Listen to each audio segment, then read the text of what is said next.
It is my pleasure to welcome Sue Madison King, class of '85, past president of the Alumni Association, CMC parent of Danny, class of '18, and a trustee of the college, and most importantly, the chair of our 75th anniversary committee. Sue, welcome. Well, thanks so much, Evan, and thank you everyone for joining this. This is an inaugural program that we're presenting today. And this is part of the countdown to the launch of the 75th anniversary of Claremont Mckenna College. And for those of you who received the email and opened it, you'll see that there are some engaging activities that you can be part of. We have a social media platform called engage.cmc, and you can connect with fellow CMCers on this robust, really fun and easy to use platform.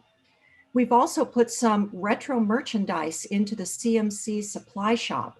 So if you're looking for some items that you can't find at Huntley Bookstore, come to the supply shop. And I will give a pitch that we're going to continue to add items in July and beyond. So check that supply shop early and often. We also have a website, and we're going to put that link into the chat. And this website is your gateway into all things 75th anniversary. And through that website, you can find links to different activities, links to the supply shop, and links to our topic today, which is a digital exhibition. For those of you who love your museum galleries and explored those digitally over COVID, we took a page from that model, and with our archivist, Sean Stanley, have created a series of digital exhibitions. There'll be 13 over the course of our anniversary celebration. The first one today is the 25 years before the founding of CMC. So without further ado, I'm going to turn it back to Evan, and I hope you all enjoy this program. Thank you, Sue, and thanks for all your leadership as we navigate this incredible celebration for our wonderful college. It's my pleasure to turn the program over to both our archivist, Sean Stanley, and our college's ambassador at large, class of 1979, John Ferranda. John? Great. Thank you, Sue and Evan. It's great to be with everyone today. And Sean, thank you so much for joining the CMC family here. You're really the first professional archivist that the college has had. Could you tell us a little bit about your training and background and some of the projects you might have worked on in the past? Sure, yeah, and it's nice to see everyone. I see some familiar faces, some I'm seeing for the first time, so nice to see you all, and thank you for joining us today. So my background is I graduated from Cal Poly Pomona. I got my bachelor's in history, and then I went on to San Jose State University and pursued my master's in library and information science. So I have kind of a focus on archiving. Prior to CMC, I worked for several years at Claremont Heritage, which some of you may be familiar with or affiliated with, or know about. It's the kind of local historic society for the city of Claremont.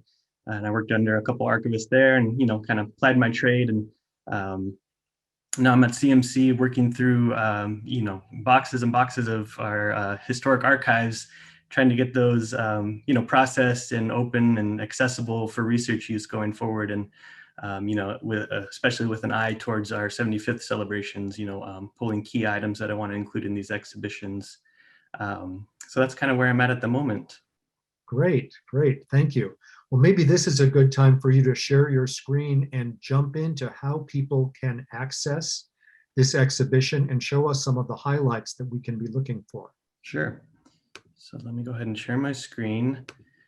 So I'm going to walk you through, we're going to be starting from the CMC homepage, so you can see how to best access the digital archives and exhibitions. So if you go to the cmc.edu homepage, you'll see our 75th banner here.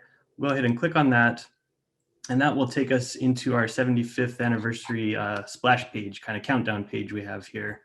I'm sure many of you have already explored this after our launch on Saturday, but I'll just kind of walk you through this briefly. So we have our countdown clock leading up to the July 1st, kind of the opening of the celebrations for the academic year.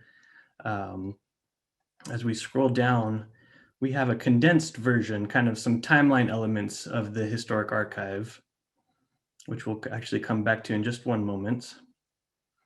And then further down the page here, we have the share your story box. So if you'd like to share your memories or have any, digitized files you'd like to upload, you can do so here.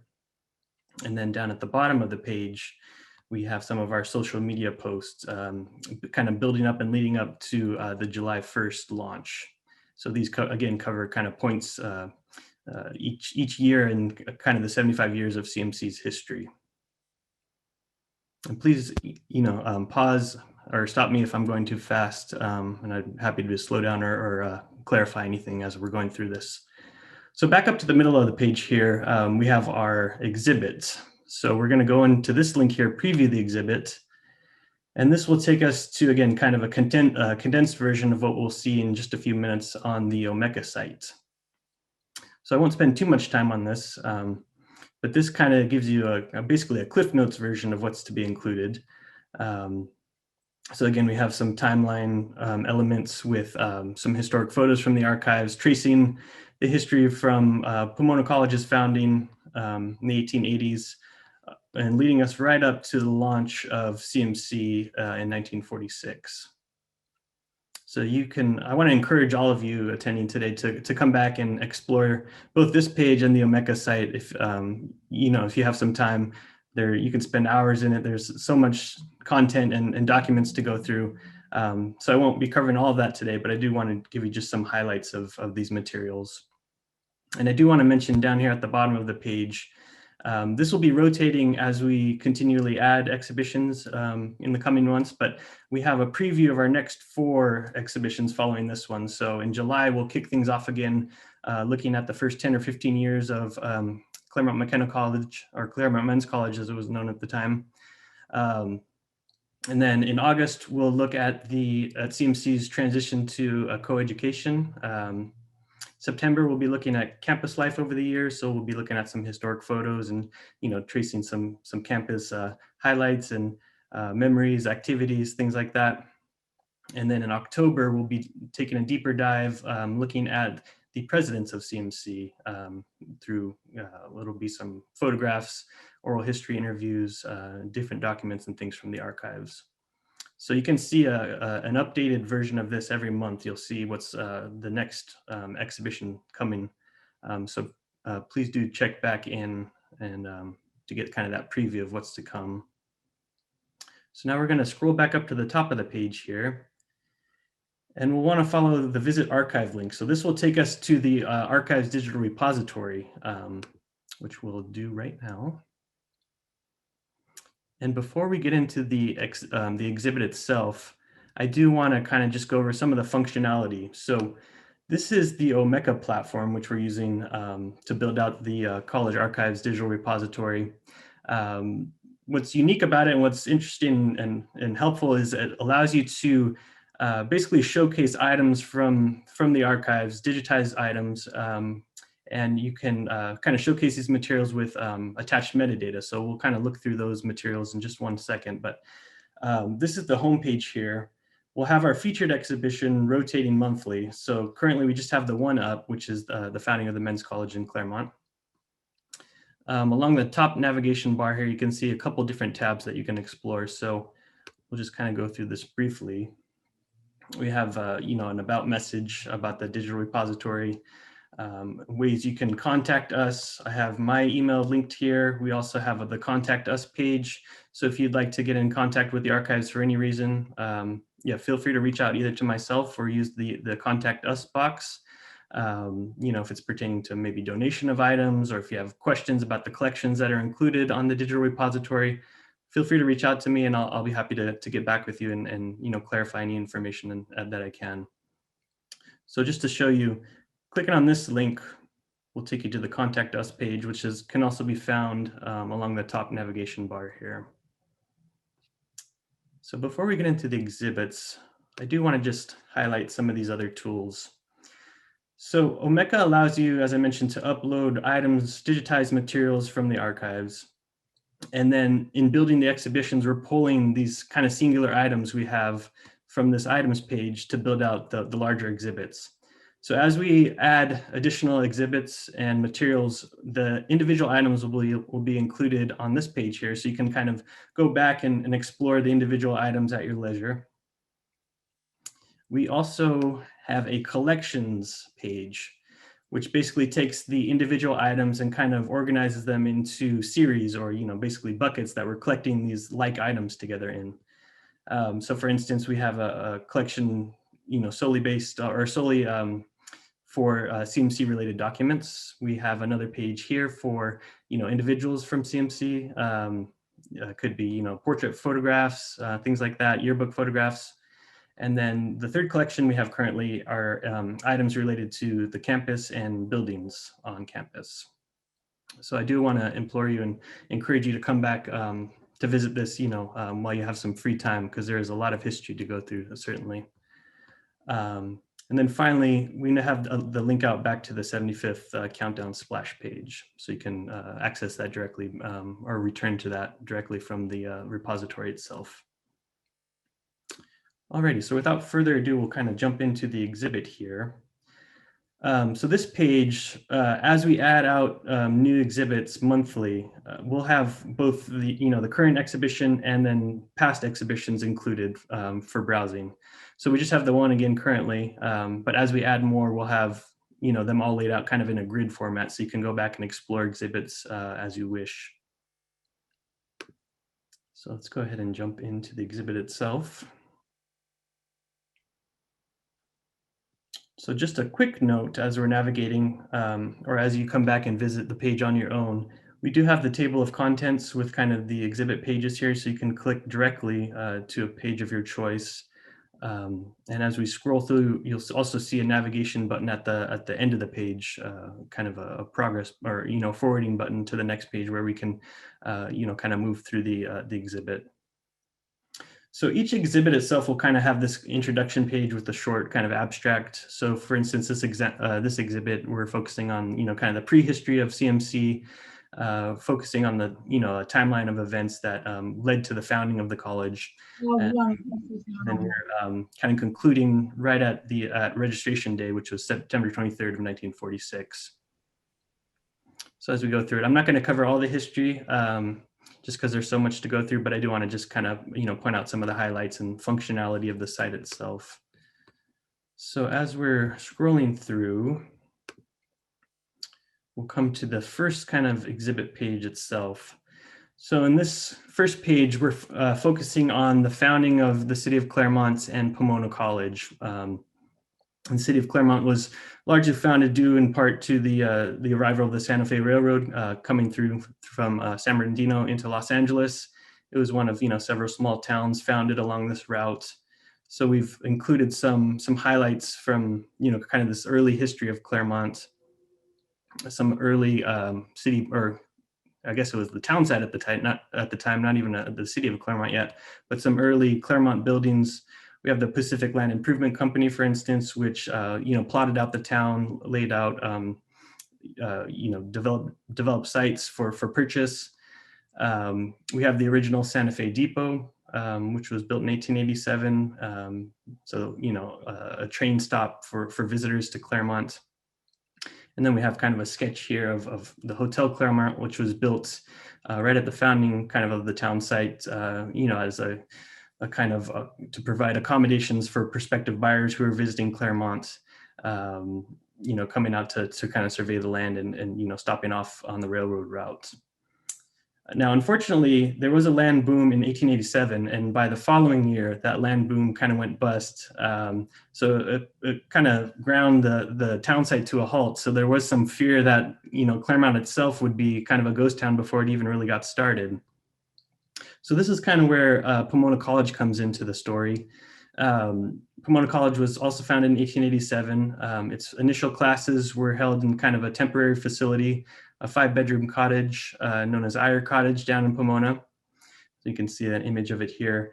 And while they were conducting classes in Pomona, they were looking for a more permanent kind of institution building.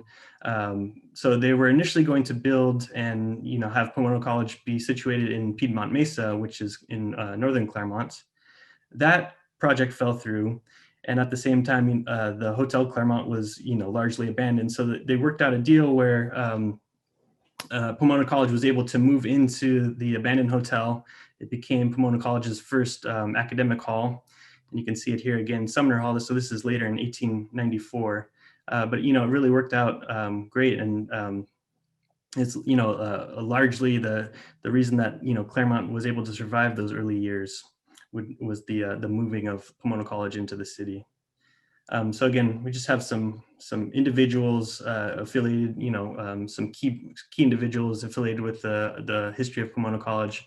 Charles Burt Sumner, who was kind of the first almost de facto president of Pomona College, chief financial officer, and also the grandfather to George Benson, who was the first president of CMC.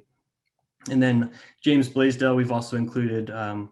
He was basically, the father, the organizer of the Claremont colleges and the group plan, very much instrumental in the founding of CMC as well.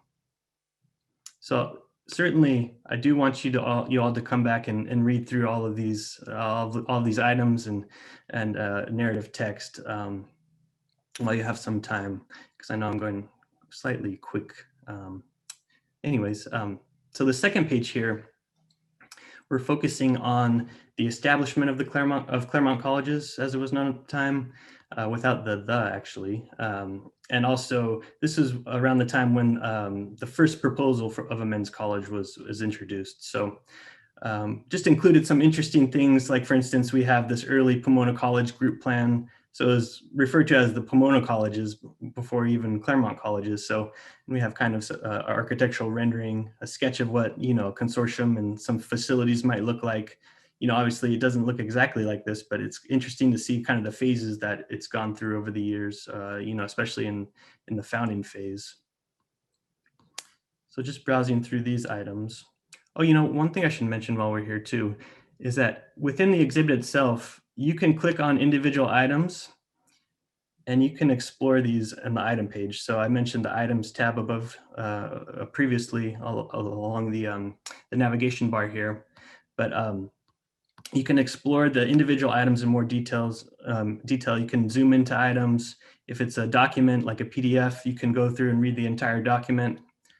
You can even download low resolution copies of these images.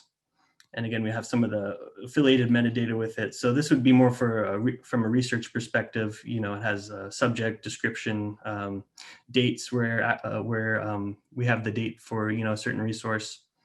So yeah, please do come back and explore some of these individual items if you do have time.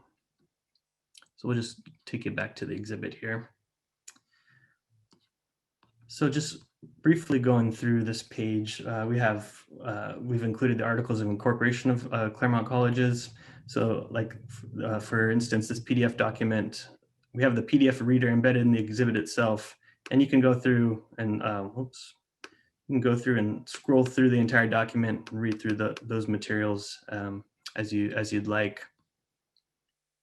And then as we're going further down in this page, Ellen Browning Scripps is introduced.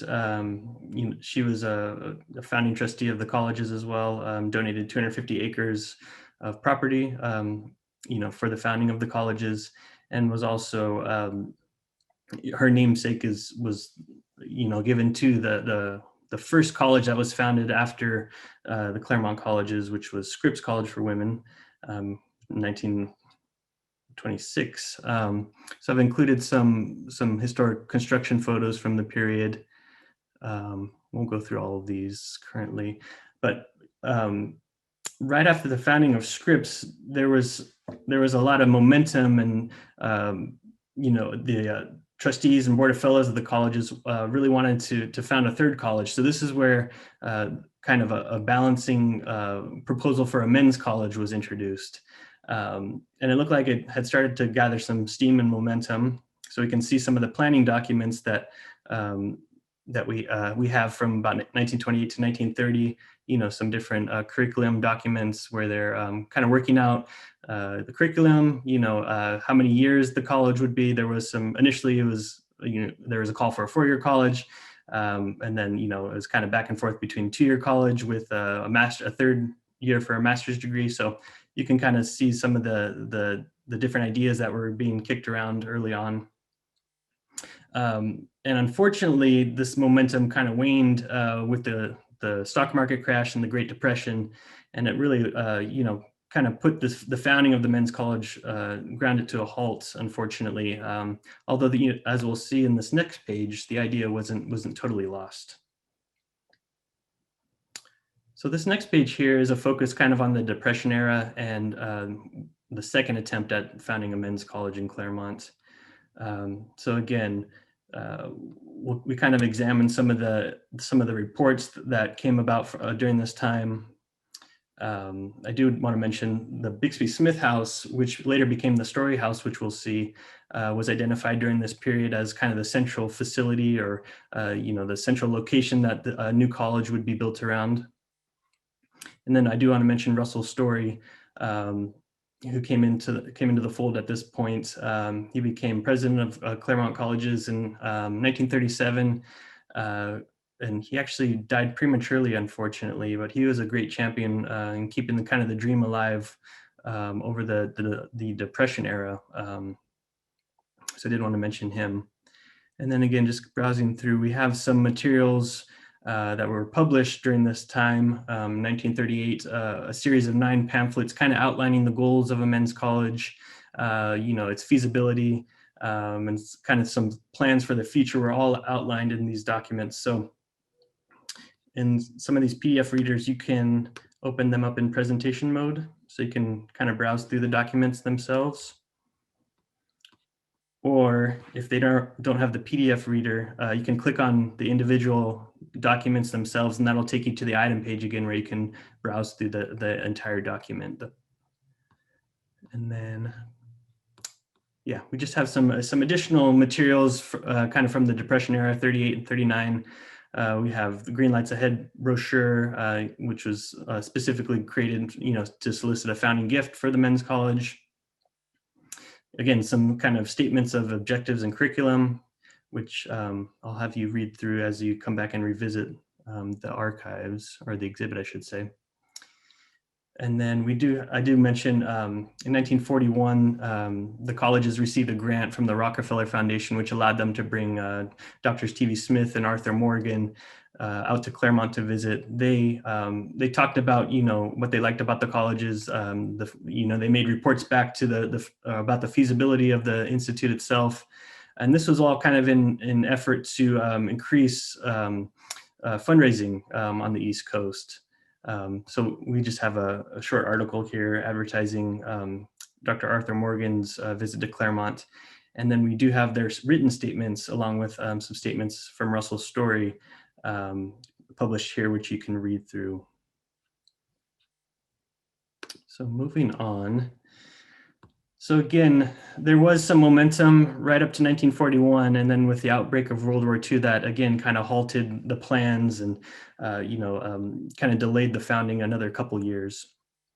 So this page here, we kind of pick up again in about 1944, and this was kind of the third and final push that was able to kind of found the college. So we've just identified a few of the key individuals. So Robert Bernard, who had previously worked under James Blaisdell and as an assistant, so he had been with the colleges for quite some time. He was like Russell's Story, a champion of CMC, and really helped kind of get it founded, and helped with the kind of identification of founding trustees, things like that. So I'll just briefly mention Donald Mckenna, founding trustee. So we have some of his kind of background and information here, which you can read through.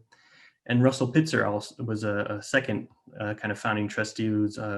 He made a donation which matched Mckenna's kind of commitment to pay $25,000 over a 5-year period. John, before you move on from those two guys, because they're so three guys, they're so integral into our history. Sure. What did you kind of learn? What was their, if you were to summarize how influential they were in the founding of the college, how would you summarize? What would you say about these men and their contributions? Donald, yeah, as you mentioned, both were very, very much integral to the founding of the colleges. Donald Mckenna is interesting, just for the fact that he was a graduate of Pomona College and was kind of disillusioned with, I guess, the college becoming more and more liberal. So he was very much interested in in this new college that he kept hearing about with a kind of pro-business philosophy. So, once he kind of came on board, he was a great champion for the college, just outreach, fundraising efforts.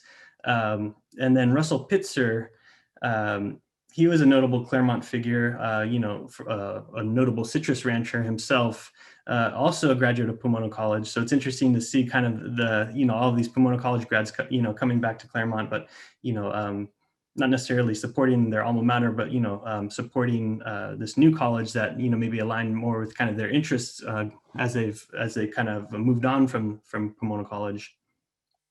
As I mentioned, Pitzer was a citrus grower. He was also a lawyer, a city attorney. So he had, great ties to Claremont. And I think he's definitely an important individual just for, his ties to Claremont, his love for the city in order to kind of bring in new trustees and, donors and things like that. So as we're scrolling through here, obviously have to mention George C.S. Benson, founding president of CMC. He was initially identified as a candidate back in, I think, 39 or so. He had some other commitments and, 1937. Had some other commitments, he was working for Northwestern. He had taught at the University of Michigan as well. So the timing wasn't right. And, with the outbreak of World War II, obviously the college didn't get founded, but in 1944, the timing was right.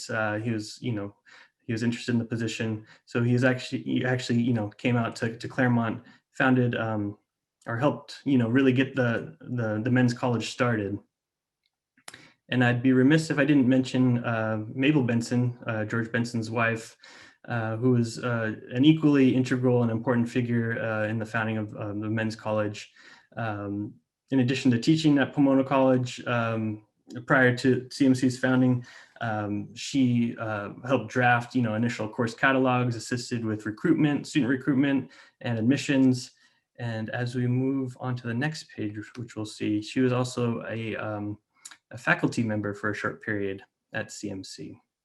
So this is the final page of the exhibit itself, where we basically, it takes us right through from basically 46 right up, or early 46 right up to the founding of or the start of the school in September of 1946. So we mentioned some of the initial faculty members, George and Mabel Benson, obviously, but also we have a kind of a grid layout which you can explore: Stuart Briggs, Gerald Jordan, Everett Carter, Bertha Ward, Albert Clodius, Daniel Vandermeulen, Rebecca Marty, and Earl Merritt's, who was a longtime Pomona College football coach.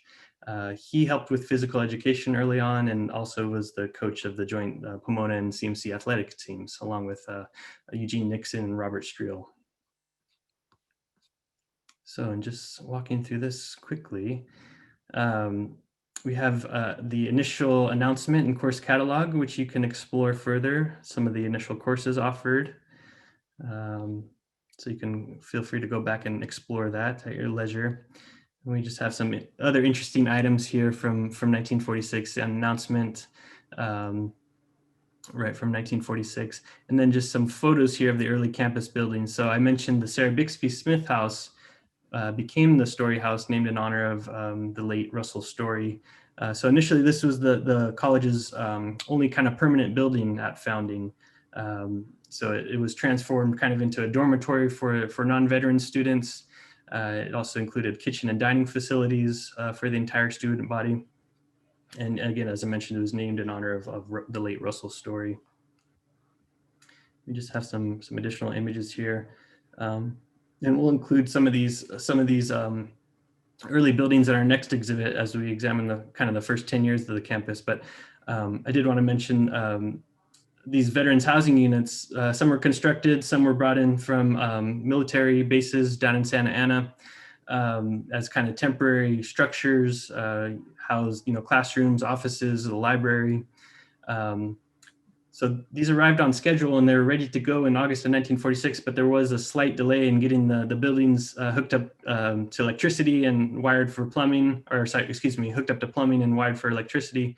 So it kind of forced the administration to improvise quickly as, you know, is coming down to the wire.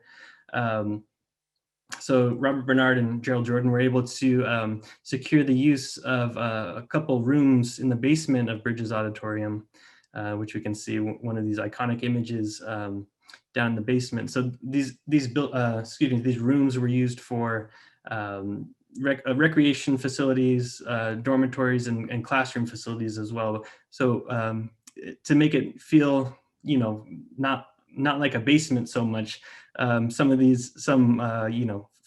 pieces of furniture, potted plants were brought in to make it, you know, kind of a more homey feel. And it was kind of given the nickname Coconut Grove, or dubbed Coconut Grove, by the initial students. So you can see that image here. And then just to conclude, I've included this article by Ed Ainsworth of the Los Angeles Times, who outlines the strengths of CMC, of the Men's College, and really praised it for kind of its practical focus, kind of geared towards returning veterans, which, you know, really helped to increase enrollment. And I do mention here that kind of the initial enrollment stood at 86, which is 11 students beyond what the administration had identified as the break-even point of 75. So, and that brings us right to September 23rd of 1946. This is great, Sean, and we'll pick that story up later, won't we? But I think most people probably didn't know about CMC being considered as just a 2-year college at one point. Can you tell us a little more about that? Yeah, so there was some back and forth early on. Initially it was outlined as a 4-year college, and then they kind of went back, revisited some of the plans over the course of about 3 or 4 years. There was, for a period, a call for CMC to be a 2-year, to focus on a 2-year program, only admitting kind of juniors and seniors, whereas they were thinking that, you know, students would come from elsewhere, you know, community colleges, and then transfer into CMC, and then offer kind of a 3rd year, a master's program in business administration. That obviously didn't take off. Eventually, kind of reverted back to the 4-year program, and that's you know, kind of what CMC became in the long run. Yeah, Sean, tell us, what is the most amazing discovery or interesting thing you've learned as you've explored the CMC archive so far? Yeah, well, there's been so much. It's hard to kind of, you know, to narrow it down to one. I've had just, you know, a great time. It's been fascinating going through, you know, so many years of history, you know, 75 plus years of CMC history, and just kind of, you know, going through and processing these collections. But a few things do stand out to me. One of the things I'm most interested in is some of these oral histories that I've come across. So Professor Liddell Payne in the late 1960s, early 70s, conducted I want to say 30 to 40 interviews with faculty and staff, and these were recorded on reel-to-reel tapes. So this is kind of one project we're focusing on. I actually just got those tapes digitized, so we'll be starting to include those into these subsequent exhibitions. You know, these kind of audiovisual materials that really kind of bring the history to life, in addition to photographs and documents. So that's one thing. Another kind of voices from the past. Exactly. Yeah. Yeah. One other thing I can mention, I've been kind of focusing on creating a lot of these larger kind of general collections. And so over the summer, I was going through quite a bit of materials on coeducation. So it's really fascinating to read through kind of that whole process. As, you know, talks started in about, you know, 1969, 1970, you know, and continued throughout the 70s. So it's just fascinating to read the kind of back and forth between administration, alumni, just to kind of, you know, gauge their thoughts on, you know, a transition to coeducation. So that was another fascinating collection and kind of collection of materials that I went through. Yeah. Sean, I have one more question for you, but I will let everyone know that Evan is going to moderate some Q&A later. So if you have a question, feel free to raise your hand or put it in the chat, and Evan can get to those in a minute. But my last question, Sean, really revolves around we know that some of the founders like George Benson and Donald Mckenna and Alumni Association founder Gene Wolver have donated their collection of materials to the college. But what gaps are there in the CMC archive, and how can alumni and others who are watching participate in helping enhance what's available about the college's history? Yeah, so we're definitely making a call, and we would love to accept any donations for CMC related materials. Just in the collections I've gone through, I've noticed quite a large gap in early materials. So it could be photographs, it could be event materials, things like that. I would say from about 1950 to 1960. So I'm really looking to kind of shore up that area of our collection. Bringing in, it could be scrapbooks that former alums have kind of put together, or photographs that that maybe family members of former alums have held on to. So I'd love to build out kind of some of those areas of our collection, the early history. We also have, I would like to kind of build out the artifacts and kind of memorabilia aspects of our collection. So it could be, textile-based materials, pennants, sweaters, any clothing items, different ephemera related to CMC through the years, kind of the physical, tangible items, in addition to, some just, institutional type documents or, photographs. So those are the two main areas I'm looking to build out currently. But certainly, if you are interested in donating, or if you have questions about donations, or you think you may have some materials that may be of interest, you feel free to reach out to me directly, and we can chat about that, and I can kind of walk you through what the donation process would look like. But yeah, definitely we are accepting any and all donations of CMC items currently. Great, thank you, Sean. Well, we look forward to hearing more about that. Evan, are there any questions from the audience? Anyone want to raise their hand, or something that's come through in the chat? Yes. Yeah, thank you, Sean and John. So we did have one come in from alumna Megan Lotta, who mentioned that she kind of heard that our mission was created as a reaction to World War II. We had to educate the men coming back from the war, and the GI Bill was really important. But of course, going through today, it looks like we had been in the plans for 20 plus years. So Sean and John, you might have some comments on this as well. What was the true impetus for our founding, and how did the war impact that? Yeah. So yeah, as you mentioned, the plans were in place long before kind of World War II started. But I think when they kind of revisited that third plan, that was definitely a thought. I'm sure on the administrator's mind. They knew maybe they didn't know the war would be ending right in 1945, but I'm sure there was some thought, into providing kind of a business-oriented education for returning veterans who wanted to, kind of get back into normal civilian life, and kind of improve themselves, and pick up, or kind of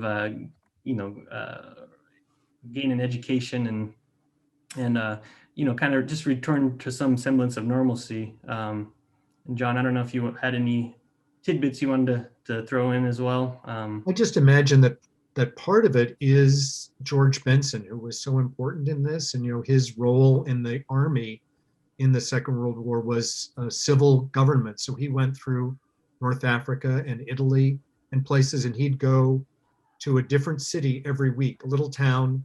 He'd elect a school board, and he'd elect a library board and a city council, and then he'd go on to the next town to help these towns, in areas that had been involved in the war, these towns as they were liberated, to get back to business. And so I think that part of it was George helping Europe get back to business. When he got here, it's like, oh, he had to help America get back to business too.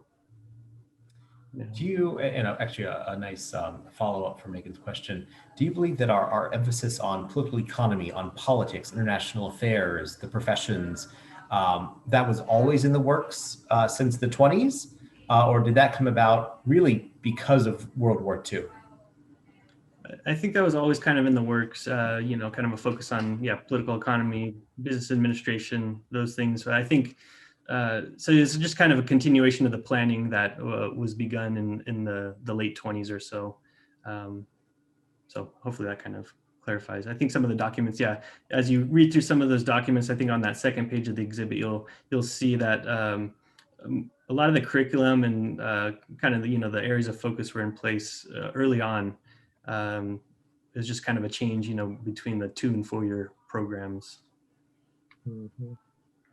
And do put a question in the chat or virtually raise your hand if you have a specific question.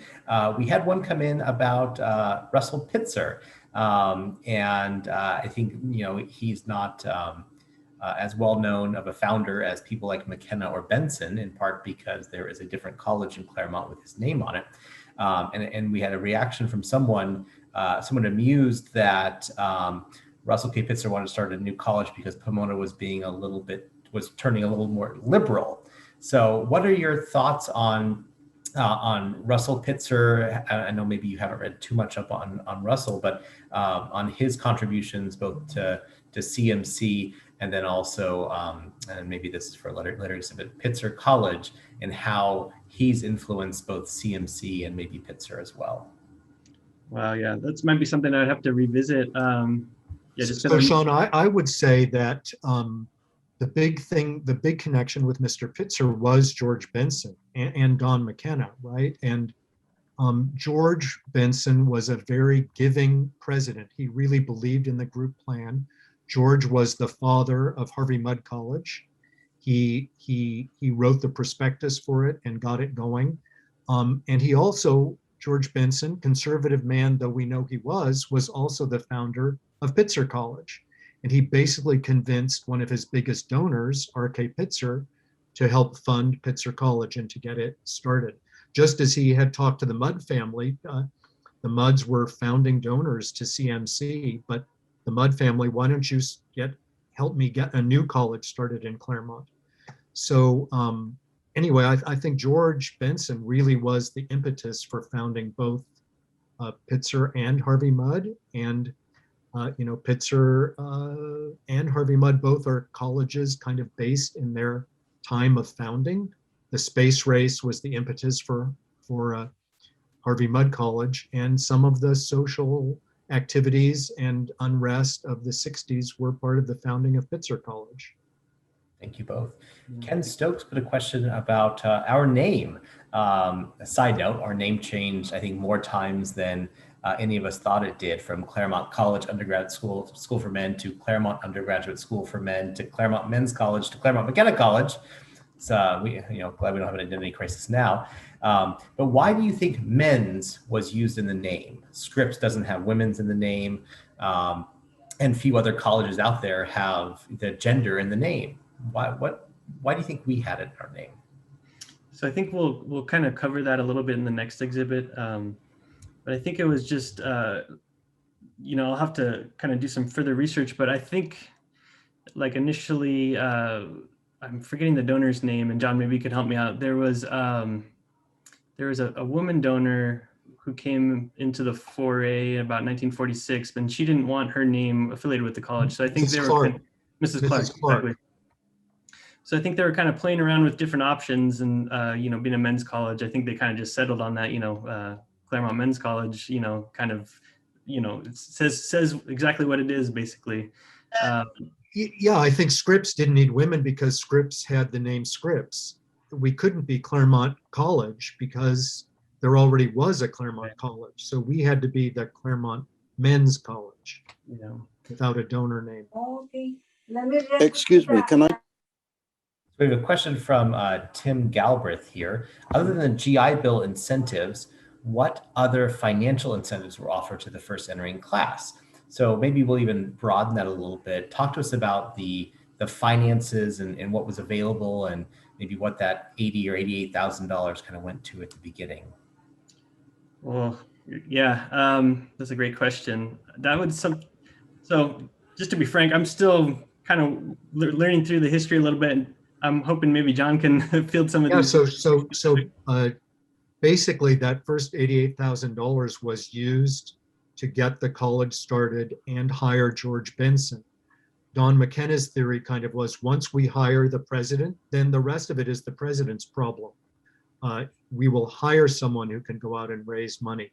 And so, but and if the men's college doesn't work, the agreement was that George Benson would become a professor at the graduate school, and he would teach government classes for the graduate school if it turned out that the men's college didn't get started okay. So That's right. Yeah, so it was really that using the money to get George, and then let George start raising money. Right. We're gonna go to Brian, and then we're going to Neil. Brian, go ahead and unmute. Oops. Oh, we can't hear you, Brian. Oh, Brian, there you go. Okay, thank you. Sorry about that. I wanted to talk about property. You indicated that Ms. Scripps gave, I think it was 250 acres or something like that. What acres were those? And how did the map that you showed earlier line up with anything that was built at any of the schools? So the map lines out pretty much somewhat with what was eventually built. You can see, and I can maybe even share my screen again. Let me just do that quickly. We'll go back to that map image. All right. So we can kind of see, let's see here. Just bear with me 1 second. There you go. So this would be College Avenue here and Foothill, I believe. So essentially the layout is the same in terms of kind of a grid layout, but obviously this road here was never built. Some of these facilities I'm sure weren't built over the years, but you kind of laid the framework for what was to come. So, with shared facilities, consortial facilities like a shared library building, gymnasium, athletic fields, things like that. So that was all taken from kind of this initial Pomona College's group plan and kind of built upon and, into what the Claremont colleges eventually became. And the land Ms. Scripps bought basically was the land north of 8th Street and across Foothill Boulevard, north of Pomona's campus. Yeah, so kind of largely, where the colleges are currently, you laid the foundation for that. Right. Good question, Brian. Neil, if you want to unmute and ask your question. Yes, this is something that's bothered me a little bit ever since I graduated many years ago. I have an ashtray, which you maybe can see. Yes. And I don't recall how I came by this, but it has Claremont Men's College, the logo or the emblem, Crescent Comercio, Civitas, and then it has the date 1947. Yes. Great question. I can I've often explain wondered, that. was there some uncertainty about what date to use? Yes, there was. And George Benson once gave a speech talking about the 3 dates that could be used for the founding of CMC. And for a long time, the seal Neil did have 47 in it, because 1947 was when the state of California incorporated CMC as a separate corporation, separate from Claremont College. Before 1947, March of 47, we were just a part of Claremont College. So we became legal in 47, incorporated. And so that's why the official corporate seal of the college had 1947, because that was when that started. But as Sean explained, we really started in September of 46. And so one of the things that I kind of did 36 years ago when I got to CMC is I noticed some things said 46 and some things said 47. Right. And we kind of consolidated on 46 as being the date that we would use, because that was when it really got launched with the hiring of George Benson and that first catalog and the first class in 46. I mean, it's amazing when you think about today that the Board of Fellows authorized Mckenna and Bernard to hire George Benson in March of 46, and the first students arrived in September of 46. Now, when we talked about starting new colleges in Claremont, we had like a 5-year timeline, not a 5-month timeline. Yeah. So now the seal has 46 on it? Correct. The seal has 46 on it. So how much is this worth to you? Clearly. Priceless. It's priceless. Wow. We'll start an auction. Okay. So we have a question in the chat, and then we'll go to Jesse for the last one. Jeff Dar in the chat talks about how he understands that in 1972, CMC was possibly the only college in the country where a majority of students were reported to have voted for Richard Nixon over George McGovern. Is there any earlier data that has to do with CMC student voting patterns? Who are the students that we were recruiting? What were they? Obviously, many of them were GIs, but where were they what information do we have about them? Where were they leaning?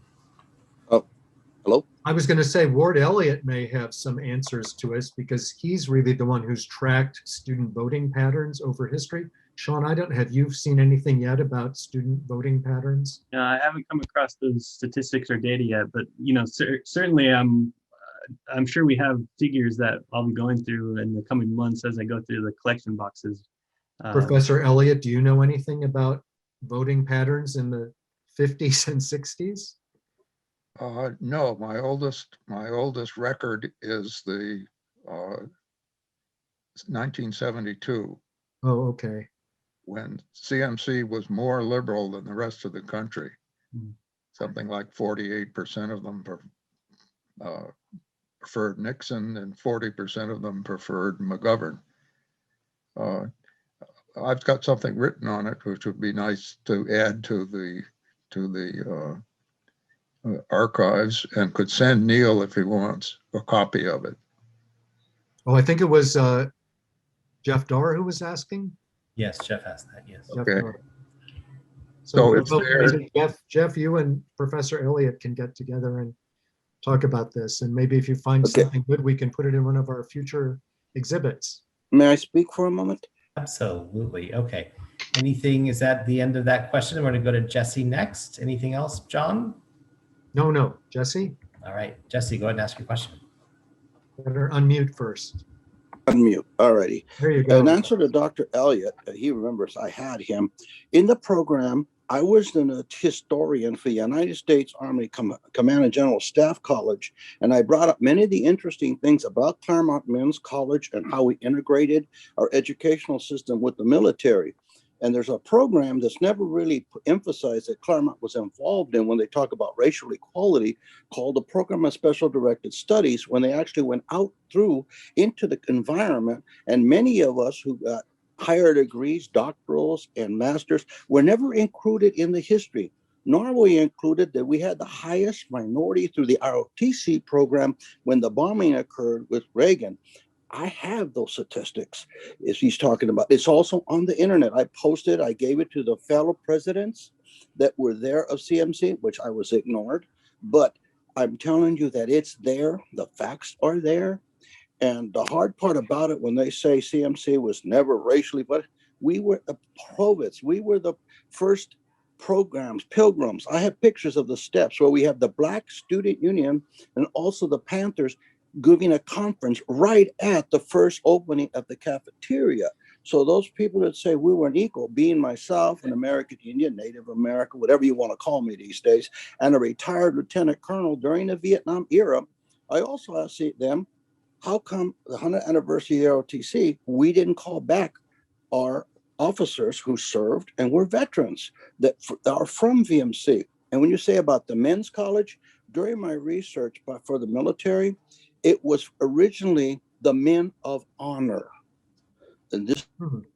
Well, this is it. I think, Jesse, we're going to have a program later that's going to talk some more about some student involvement and student activities and some of this. And I think we'll cover that.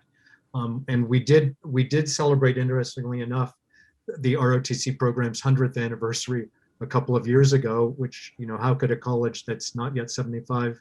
It's because, of course, ROTC started at Pomona before it transferred to CMC. Evan, we're probably about out of time, aren't we? There was actually a good comment when we talk about some of our early graduates, and actually, Sean, maybe you should mention our first graduate of Claremont Men's College, which I think is just a fascinating story.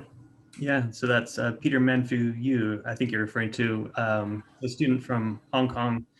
He graduated in 48, I believe. I'll have to go back and. Yes, 48. Yeah, he was a transfer student, so he came for the first 2 years and then returned to China to work in the family business. But we have, some some brief correspondence with him, some early photos, an article on him. So yeah, he was the first official graduate of CMC. Spectacular. Well, we have so many other programs coming up, including in November. We'll be talking about CMC, ROTC, and our incredible veterans. We have almost 1,000 alumni who have served. And that is just an incredible story that we'll be able to tell in November. We hope you all come back. Of course, in July, our next program is on the early years of the pace setters. August is on coeducation and that move to become a co-ed institution, which, as you can imagine, was not an easy one. Our thanks to Sean Stanley and John Ferranda for their time today. Sean, we're looking forward to your 12 additional exhibits that are coming to celebrate and honor our 75th anniversary. Once again, everyone, we have recorded these. We are putting them on the virtual library of the CMC alumni and parent section of the websites. Do come back often. As always, feel free to reach out. Have a great afternoon and evening, everybody. Good night. Feel free to unmute, say hello, say goodbye. We'll see you soon.